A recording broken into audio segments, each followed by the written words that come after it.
All right, TBI sharing new details on a deadly shooting involving National Guard's troops where two guardsmen shot and killed a man armed with a handgun in downtown Memphis early this morning. Action News 5's Garner Montgomery is live now on the scene. So Garner, what have you learned so far?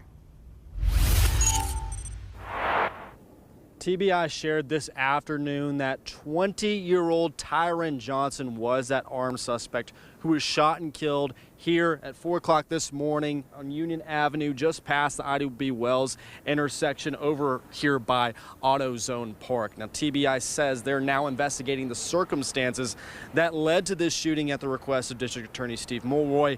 MPD officers were chasing Johnson on foot after he reportedly fired shots in the area when nearby National Guard soldiers assigned to the Memphis Safe Task Force in the area joined the pursuit.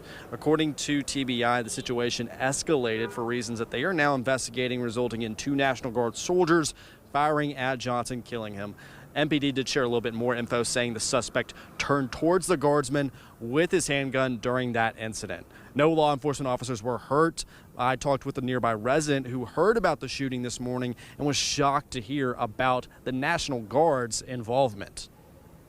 This is absolutely insane. You know, I just see them walking around, maybe hanging out, but I've never seen anyone antagonize them or anything. You know, this is way more escalation than I thought that would ever be needed from them.